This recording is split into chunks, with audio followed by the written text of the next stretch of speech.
Hey friends, what is good? A short while ago, somebody has shared this with me. My company did not adopt BIM unfortunately, and I'm trying to switch jobs to get a role where I could work with BIM actually. Did you ever think about this? This is actually, I think, many people are struggling with, and many companies are struggling with, and to be honest, I really find myself a lot in this because that's what I also did. I had to switch jobs to get a BIM role, where actually to work with BIM. And what's happening here? Let's think a little bit. Who do you think is going to do that? Who do you think? Well, I have a guess. There are the most motivated people, the most motivated employees. So that's a safe, uh, in a way, safe a recipe for disaster for a company to lose their talent because they don't provide their workforce, their resources with the tools and workflows that they can thrive in. Okay, so I would really think very careful about this. And if we're still talking about using and implementing BIM in 2025, I guess something did not really went well along the way, because to me, I don't know, I cannot imagine projects being done without BIM. And even if they don't use it, yeah, I don't know. I'm struggling. I'm sorry. Please excuse me. I don't try to be arrogant or anything. I just struggle to try to figure out how projects can be run again without BIM. If I'll be honest, I think the first time when I decided I should get my first BIM job, it was actually in 2018, and that's also the year when I got my first BIM job. Although even before that, I technically had BIM modeler job before, right? But the focus was still on drawings. But I don't count that as BIM experience necessarily. But many people are doing that. So yeah, you do whatever you want. What I know is that this is what motivated me, and actually I'll be honest about this. This is the only thing that kept me in the industry. If BIM was not around, I would have not been in the industry anymore. For sure. For sure. Because yeah, like it was the only thing that actually sparked my interest and that made me, push me to reinvent myself. And I'm very, very grateful for that. And I'm very grateful that I had the patience to go through this, because it was not a short and easy journey. So yes, if you are somebody and your company doesn't provide you with options, of course you should look for alternatives. Invest in yourself, learn, grow your network, talk to people, ask for advice, learn skills that are in high demand. Like for example, if you are in Europe or countries where openBIM is catching up and is starting to become more and more popular, I can definitely say that openBIM is a skill worthwhile investing in the next 5 to 10 years, if not more. Combining this with some AI skills, I think you can become very, very relevant to many companies.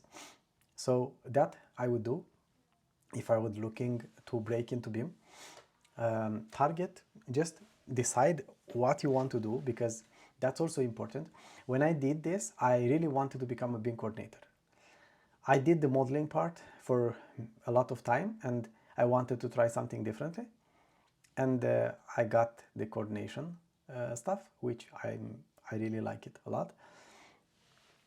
So I definitely recommend you to try to figure out what you want to focus on. I think it's easier to break into this niche or specialization if you are aiming for a modeling position in the beginning, I guess, because usually in coordination you need already some background, but I've seen people also without experience in background or background in modeling which just jumped into coordination role or technician role, stuff like that. So Yeah, but find something, create a roadmap of what are the skills that you have to learn, and go for it.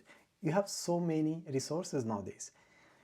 YouTube, you can even use a lot of AI, right? Use free ChatGPT, use free Gemini from Google.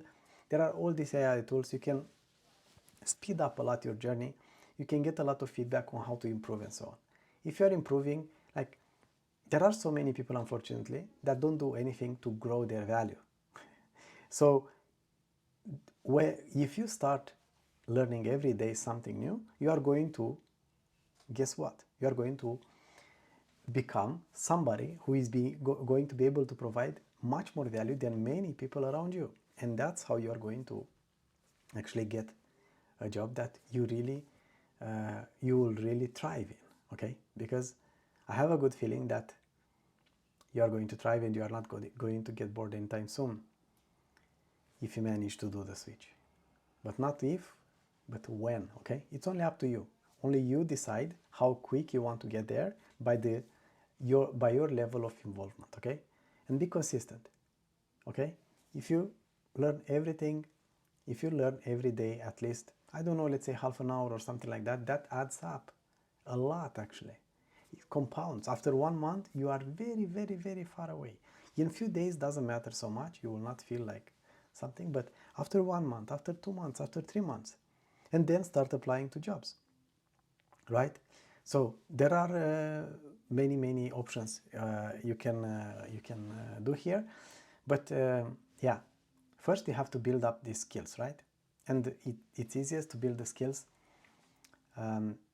while also trying to create something. Like, you can develop a portfolio, sorry, when you are trying to learn these things. You can document your journey on social media like LinkedIn or YouTube or whatever you are comfortable with.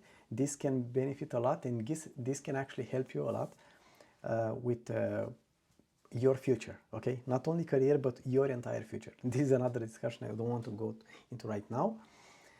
But if it's one thing that I'm very grateful for, is for start making content 5 years ago. Is the best thing that happened in my life, in my professional life, which has of course ramifications and impact also in my personal life. So if that means anything, don't wait anymore. Just start, okay? Don't think about what people will think. Just share your journey. That's it. It doesn't have to be more complicated than that. Okay, I really went very far away from the topic of this video. I hope I didn't bore you. If you like this, leave me a comment, tell me, share with me a question that you have, and I'll try to answer to you. Until then, have a good one.